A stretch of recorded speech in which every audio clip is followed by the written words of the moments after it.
I would like to introduce you to the interview, and would you please state your name and your rank? Ralph Genenbacher, Staff Sergeant, U.S. Air Force.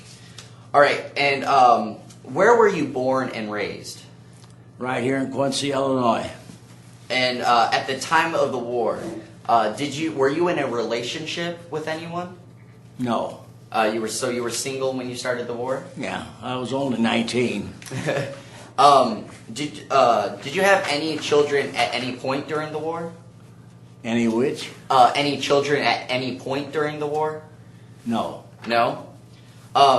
One thing it says on your data form, it says your middle name is Eugene. How did you get that middle name? My middle name is Eugene. Mm-hmm. I don't know, somehow or another, when I was born, I was named Ralph Eugene. My dad's name is Ralph Christopher, so that I'm not a junior.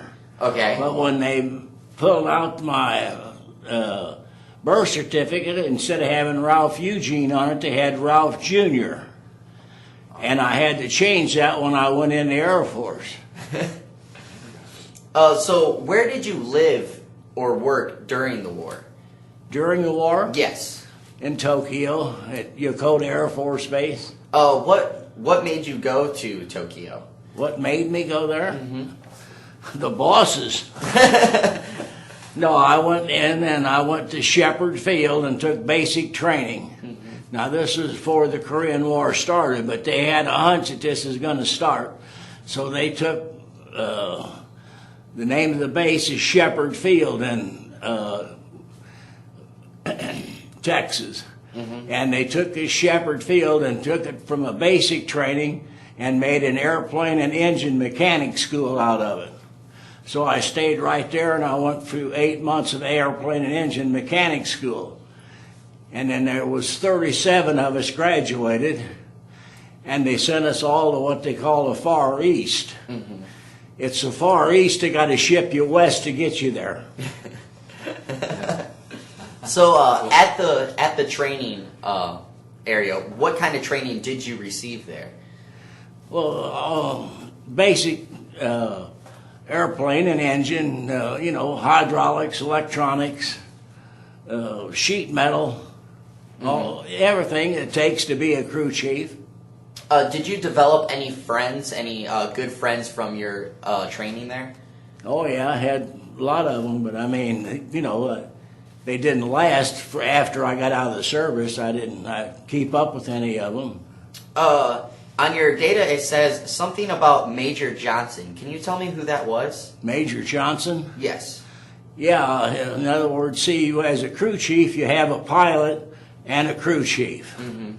And the same pilot don't fly it all the time, but basically flies it all the time. Mm-hmm. But anybody can fly it. But in other words, Major Johnson was my pilot when I was the crew chief. Mm-hmm. And when I come back from overseas, I went to Bryan, Texas to get discharged. And of course, I had to report into the commander's office. So when I reported into him, I saluted him and said, "Good morning, Major." And he got up and said, "Ralph, how in the hell are you?" I mean, because hell, I've known him for a couple of years, but it's just unusual. All of a sudden, there he's your commanding officer. So did you guys continue being friends after the war, or did that kind of fall apart after you got out? No, after I left the service, I didn't have anything to do with any of them. It does say, though, that you were in Tokyo for some kind of surgery. Can you talk about that? Yeah, I had what they call a pilonidal cyst on your spine. When the Korean War started, I don't know whether I put that on there or not, but they made us spend 3 days. We had to sleep with the airplane overnight. The only time we left the flight line was to eat. And I had you probably don't know what a pilonidal cyst is, but it's right in the crack of your butt. You got a lot of hairs, and they get infected, and it's just a regular pimple is what it amounts to. Mm-hmm. But mine swelled up about that big around, and it's pretty damn sore. Well, they finally put me in. See, we didn't have a hospital on this Yokota Air Force Base because it's a small base. Well, they sent me into Tokyo General Hospital to have this done. And actually, this saved my life. Can you talk about that? How did it save your life? There was 37 of us guys went through this airplane and engine mechanic school at the same time, and we all went over there, and we was in the 39th, 40th, or 41st Fighter Group. And when the Korean War started, they activated a bunch of B-26 bombers, and they needed waist gunners, which is a machine gun on each side of the airplane. And they come by and ask for volunteers to go be gunners. And the 36 guys, they all got together and every one of them volunteered. Well, I knew if I'd have been there, I'd have volunteered with them. But there's not a one of them come back alive. Every one of them got killed. Out of the 37 guys that I graduated with, I'm the only guy that come out alive. Do you know how they passed away? Like if it was getting the plane crashing, or? I actually don't know. I mean, about each individual, no, but I mean, I'm just take for granted most all of them got shot down. How did you feel when you found out about that? As you said, though, you went to training with all of them. You know, they was all good friends of mine, and you just feel terrible about it, but there ain't nothing you can do about it. And shit, when you're 20 years old, you think you're going to live forever. One thing I'd like to ask, what special rules did you have to follow being in the base? Were there any special rules compared to what you had to do when you were in training that changed as you went to being stationed? Well, when you're in training, you go, like we went to school at 6 o'clock in the morning till noon. And, you know, they just taught you regularly, just like you're going to college. They just teach you different courses that, you know, whatever they want you to learn. And, of course, once I got overseas, I mean, that didn't have anything to do with it. You just worked on the airplanes. So when did you actually get your discharge? I think it was the 16th of November, 53. What were one of the first changes you had to do after life from the war? What were some changes that happened afterwards? Like what did you have to get accustomed to back in the U.S.? Oh, I don't really know if there's anything. You just go back home and I got me a job selling vacuum cleaners, to be right honest with you, to start with. Did you enjoy that job? No, I lasted a month on it. I couldn't lie fast enough to sell them. What did you do after selling the vacuum? After that, my dad had a Dolly Madison cake route. And he wanted to know if I wanted to put on another route, take half of his route and put it, so I went to, and he just stayed in Quincy and worked Quincy, and I went to Palmyra and Hannibal, and then I started a route through Payson and Plainville, Hull, Kinderhook, Barry, Pittsfield, and back through New Salem. How long did you work there? 40 years. 40 years? Did you enjoy all 40 years of that? No, I can't say that I did. I mean, it was all right, but I mean, you know, I got up at 4 o'clock every morning, get to work at 5, so it gets monotonous. When did you meet your wife? When did I meet her? Yes. Was it after the war? It was after the war. It was in about, probably 56 or 7 I met her, I guess. I guess it was 1956, because I got married in 57. Do you remember when you first met her? Yeah. Can you tell us about that? Well, yeah, me and another guy was sitting in the tavern, and he said, I'm going over to see this gal. You want to come along? And I said, yeah, I guess so. Well, we got over there, and my wife-to-be was there, and another lady, and we sat around and had a few beers, and first thing you know, she was going to Hannibal. She was from Hannibal. She was going to Hannibal to the street parade that they have down there, in the summertime. Yeah. And I said, well, hell, can I go along? Yeah. So we got along, and one thing led to another, and about 8 months later, we got married. And how long were you guys married for? 45 years. Is she still living? No, she died 10 years ago. How did she die? Just of natural causes? She had a massive stroke. Did you guys have children together? Have what? Did you guys have children together? I had one, and he was adopted. Oh, okay. Where does he live now? He lives in Jacksonville over here, and he's got one grandson. Oh, and what does he do? He's a remodeling specialist over there, just does remodeling. And How often has he came to visit? to visit here? Yeah. Oh, it depends. In the summertime, he comes over quite often because we go fishing a lot. But every couple of weeks, and maybe 3 weeks sometimes. What made you guys decide to adopt him? When? No, what made you guys decide to adopt him? My wife had a tumor when she was little, and she couldn't get pregnant, so we decided to try that, so we went ahead and did. When you talk about after work, besides working at the donut route, how did you entertain yourself throughout the days? I did a lot of fishing and hunting and played a lot of softball. Was there any friends that you knew growing up that after you got out that still were around? Oh, yeah. Is there any of them that you continued growing with, like that you would like to talk I've about? known all the rest of my life.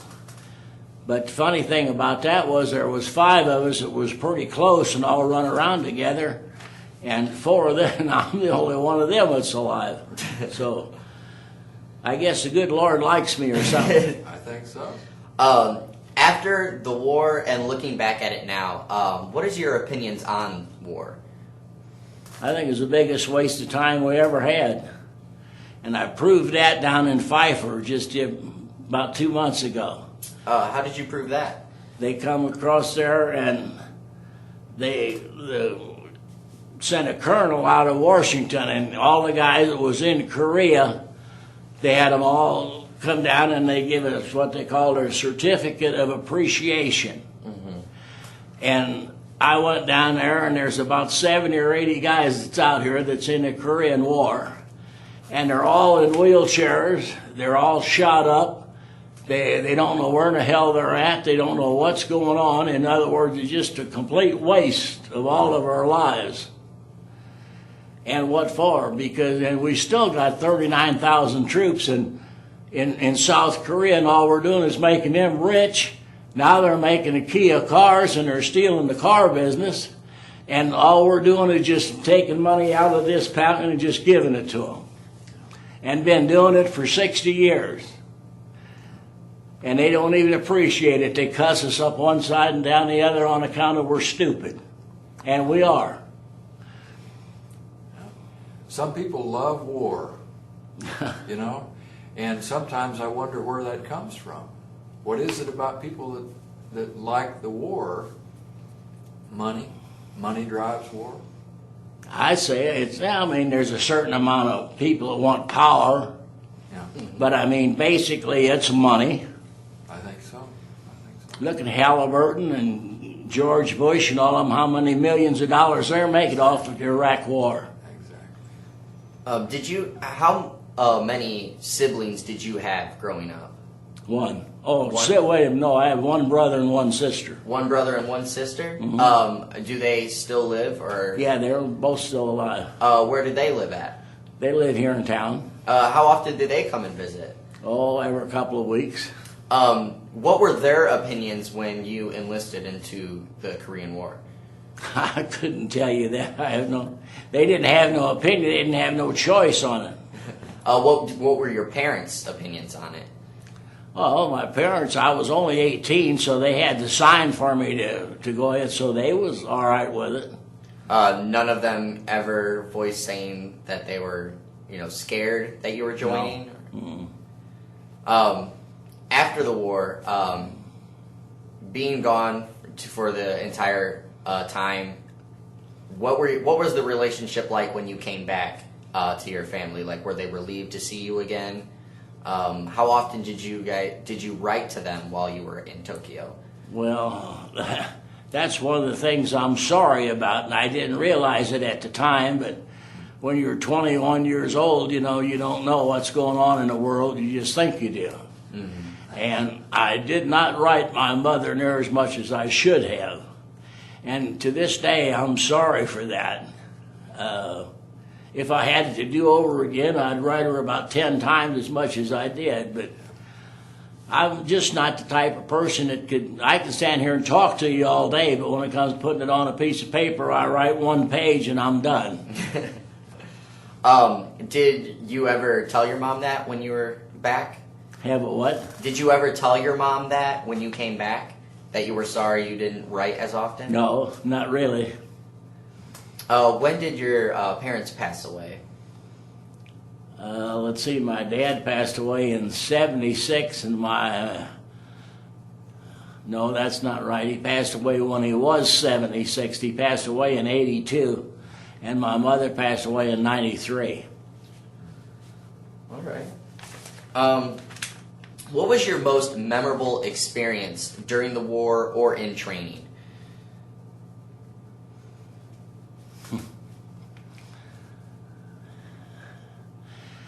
Well, probably they pull what they call a T-33, which is a training plane of the F-80, which has got 2 seats in it. And as a crew chief, they made you get in it and fly it. And that's not the most neatest experience in the world. This pilot is bound and determined he's going to make you sick. That's why they want to take the crew chief up. And I mean, he does everything but he stands you on your head and all that stuff. I mean, and that's maybe going 300 mile an hour downhill and pulling out like this is quite an experience. Whoa, that would be pretty scary. What about that question that was on here you were going to ask him about? Can you talk about the slant mark or the red X? About the red X? Oh, you want me to tell you about that? Yeah. Well, the red X is, in other words, if something is wrong with the airplane that it can't fly, or if it's dangerous for it to fly, then the crew chief has the possibility he can put a red X on it, and until he signs it, and when he signs that, it has to stay on the ground until he fills out another paper and takes the red X off of it and puts just a slant on it. Because you always have a slant. There's always, some little minor thing wrong with an airplane, but that it don't keep them from flying, but it's just to show that it's actually on there. But if you put a red X on it, then it's not supposed to fly, period. One thing, did you ever worry when you were in the war that our side would not win when it comes to the Korean War? Did I worry about it? Yes. Did it ever cross your mind? No. You always were expecting the best outcome? Oh, yeah, definitely. Do you think that medical care has changed because of the war? No. Why do you think medical care did change and got better? I'm not sure that it did get better. Well, then what's your opinions on it? On whether we got a better setup now than we had before the war, you mean? Yeah. Oh, I don't think there's that much difference. I think it's almost always just the same as it was before we even had the war. Have you visited any memorials besides the one you said 2 months ago? No. Any kind of wars? No. Why have you not done that? I really don't know. They don't really impress me, I guess. I mean, I've visited all the ones out here, and I understand that they're taking Korean veterans now on the trip to Washington, which that makes me eligible for that, and I'll probably go on that. How How did you feel once the war actually ended? I felt like it was a strict waste of time. And 56,000 lives, which 3 of them were my very good friends from here in town. Is there anything else I should ask about you, about your life, your war time experience? Is there anything else you would like to talk about?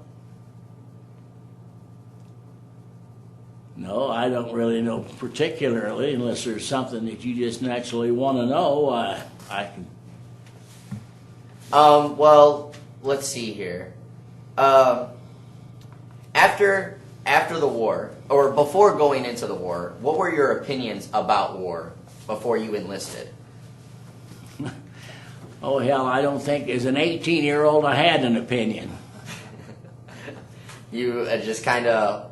I just, I don't know, I just wanted to get away from the city of Quincy and see part of the world, so that's why I enlisted. Did any of your friends from school enlist with you, or were you the only one? No, I was the only one. You were the only one? We got a little more time. Okay. Well, okay, let's talk about, you said you have 1 grandchild, I should say. Mm-hmm. Is it a boy or girl? Boy. Boy, and how old is he? He's 13 now. 13 now? Mm-hmm. Do you get to see him very often? I know you said that your son does come visit. He comes over with his dad whenever his dad comes over, generally. Have you ever talked to him about your experiences or anything? No. Do you think he's still too young to be talked about? They got a write-up in the Bugle about me this month. I don't know whether you read it or not. Yes, we did. And I give that to him, and I guess he read it. I don't know, but... Did you suffer any kind of injuries No. besides the cyst in the war? No. Is there any humorous experiences that you shared in the war that you would like to talk about?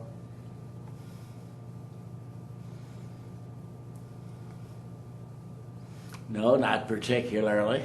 I mean, I can stand here and tell you how we used to go out and get drunk every night and chase the women, but I got a question for you. I've been thinking a lot about this, and one of the issues that comes up, my dad served in Midway in World War II, and I often had discussions with him about how women were involved in the war effort. You know, back in World War II, women took jobs over here in this country to support the war effort. And I always like asking this question: how do you feel about women serving in the service, in the front line positions, for example? Because we live in a different time now where women sometimes want to try that. They want to put a gun on, they want to go to front line. And there's a lot of argument about that. I really don't have an opinion on it one way or another. I mean, I feel like this: if a gal wants to go, let her go. choice. I mean, and I'm not smart enough to know whether they ought to be on the front lines or not. That's always a tough issue. And I've heard some women response was, well, a woman is more vulnerable because of rape and things that can happen like that. Oh yeah, this is true. And that becomes a big political hot potato. Oh yeah, that I could believe that. Yeah. And then you start to see politicians. I know you're going to love this question. Politicians get involved with the war, and they start trying to design the war. It's still war. Politicians are like lawyers. They're the worst thing in the world. With that. The very worst thing in the world is politicians and lawyers. How do you think that's going to play out now? Right now, I don't know. It scares me, to be right honest with you. What is it that scares you? How does it scare you? I Go think into war without that any- if we re-elect Obama, we're going to be a socialist country or a communist country. You Either think way, are we headed to some kind of a conflict? You think in it with Iran? Or, I don't think so. No, Okay. I think that Iran is like the guy in North Korea that just died. I mean, now, unless his son gets plumb stupid, they know that they want this bomb, Right. and all they want it for is so they can talk. And it does give them a hell of a good talking point. But at the same time, they know if they drop one of them on the United States somewhere, there's going to be about 8 or 10 of them hit them, and they're gone. So this is all just a game. That's what I say it is, yeah. It's all a game over money. Now, I want to ask you this also.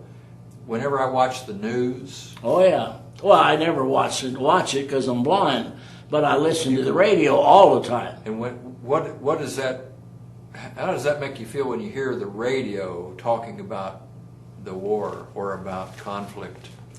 It just makes me wonder what the hell I put 4 years in over there for and seen 56,000 guys get killed for nothing. The sacrifice starts to feel lost. Yeah, it's terrible. I mean, I personally, they interviewed me 2 years ago on the 4th of July and asked me what I would do with this idiot in North Korea if I was the boss. I said tomorrow he would be dead because I would shoot him. And I mean that seriously. A lot of people feel the same way. And we can do it. See what we did to Osama bin Laden. They can do that to him. They can do it to the guy in Iran. Anytime they want to, they can do it. Well, let's do it and get it over with. And when they don't do it, what makes you mad is that they could do it, but they hold out for political reasons, maybe for television. I don't know what. Not sure what the answer is. I think, if I'm not mistaken, that years ago there was a pact signed by all of the NATO countries that they would not kill the leader. In other words, if they were going to put this in, I think basically to protect the President of the United States. Right. And thereby the rest of the world won't shoot him, but they won't shoot their king either. Right. And I think personally that's wrong. I mean, I think, of course, a lot of this crap that goes on in this country where you see one of these guys grab one of these little kids and rape her. And now, to me, I mean, he'd be right against that wall. If I was on the jury, he'd be right against that wall, and we would no longer have to worry about him. Because you put him in jail for 6 years, they come back out and they grab another little girl and do it all over again. Damn it to hell, they say, well, killing is not the answer to it. It is the answer to one. If you kill him, he ain't going to do it again. And lawyers, you know where I'm going with this, lawyers get involved. Oh, well, that's what I say. Lawyers are... If we had 95% less lawyers in the United States than what we got, would be a hell of a lot better country. It's lawyers and it's congressmen. And the congressmen are all lawyers. That's true. And sometimes presidents. And sometimes presidents, that's right. That's right. Yeah. And it amazes me. I mean, now you got to be a pretty smart person to be a lawyer. Right. To be able to pass the bar to get to... Exactly. What the hell happens to their common intelligence when they get to be a congressman? They lose integrity sometimes. They lose integrity. There's money involved. And the guy up on top of them says, look, if you want to get along with us, you do this, you do that, and you do something else. Either that or you're going to be sitting outside by yourself. So they go along with it. And sometimes the little guy gets left out of it. The little guy is always left out. And you know what your story sounds like to me? A lot of little guys signed up. That's right. And then what did they get back? That becomes the next question. What did they get back? Nothing. Well, they got like I was just telling you down in Pfeiffer down there, there's 100 of them that's sitting out here that, well, they don't even know where they're at. Yeah. That's sad. And it's very sad. I mean, and it's basically all unnecessary. But it's part of the way the world lives, so. That is. We still have some freedoms. Oh yeah, we still got a few. Yeah. But precious freedoms. But they're slowly but surely trying to take all them away from you. They try. They've already taken your privilege of voting. They've already taken that away from you, but you don't even realize it. Because it don't do you any good to vote. Because regardless of who you vote for, both sides, they're all the same. And it's this is here. That's all it is. I think you're right. Ralph, this has been great.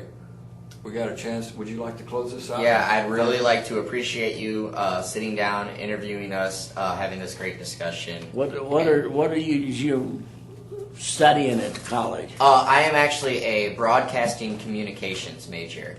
I am going to try and be a TV anchor, preferably for ESPN. I want to be a sports analyst. Okay, I've loved sports all growing up, so Quincy University is giving me a great opportunity. That's wonderful. That's wonderful. What year are you in? I am technically, by credit-wise, a junior, but this is my second year at Quincy. So I should be capable to graduate in 2 more years, and then I'll be done. Now I want to ask you one last question before we close this out. You get to give him an evaluation. How well did he perform in his interview? Oh, I'd give him an A minus. A minus? I was going to say, you don't have to lie. You can say No, I wouldn't lie to you. That's. I'm not going to say that I don't lie once in a while, but as a general rule, I won't tell you a lie. I mean, You're saying he did a pretty good job? I think he did a pretty good job. Yeah. Because I have to give him a grade for this, and so I want your help.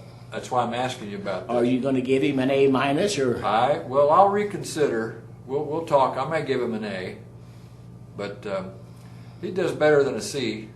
Oh yeah, I think so. I mean, I think he. Up in the A I think range. if he had this mic down there in front of him, he could stand there and talk for a few minutes in it. He's doing good for a young guy. I think he is too. How old are you? I am actually 20 now. You're 20. I just had my birthday a little. You got the best part of your life ahead of you. Enjoy it. That's right. Yeah, so I just had my birthday a little under a month ago. So still trying to get where I'm at in life. And We're trying to help